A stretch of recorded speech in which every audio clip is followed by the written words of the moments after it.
મુખ્યમંત્રી ભૂપેન્દ્ર પટેલે ખેડૂતોના હિતમાં 11 જૂન એટલે કે આજથી નર્મદા નહેરોમાંથી સિંચાઈ અને પીવા માટે 15,000 ક્યુસેક પાણી છોડવાનો મહત્વપૂર્ણ નિર્ણય કર્યો છે।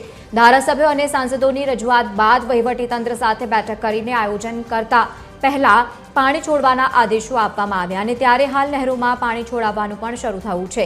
હાલ ગુજરાતની જીવાદોરી સમાન નર્મદા ડેમની સપાટી 127.64 મીટર અને ઉપરવાસમાંથી 5,491 ક્યુસેક પાણીની આવક થઈ રહી છે। સરકારના આ પ્રશંસનીય અને સમયસરના નિર્ણયથી રાજ્યના ખેડૂતોમાં ખુશીનો અત્યારે માહોલ જોવા મળી રહ્યો છે અને ખેતીના પાકને પણ મોટું જીવનદાન મળશે।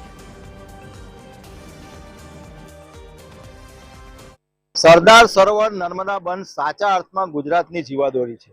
સાચા અર્થમાં એટલા માટે બની છે કે અત્યારે ઉનાળાનો સમય છે અને ખેડૂતો સિંચાઈ માટે પાણીની માંગ કરી રહ્યા છે, ત્યારે ગુજરાત સરકારે એક મહત્વનો નિર્ણય લીધો છે કે આજથી કેનાલમાંથી ખેડૂતો માટે કેનાલની અંદર પાણી છોડવાનો મહત્વનો નિર્ણય લીધો છે। આજે 15,000 ક્યુસેક જેટલું પાણી નર્મદા કેનાલમાં છોડવામાં આવ્યું છે, જે આ ગુજરાતની સૌથી મોટી કેનાલ કહેવામાં આવે છે। 0 પોઈન્ટ જેને કહેવામાં આવે છે, ત્યાંથી આજે 15,000 ક્યુસેક પાણી છોડાયું છે।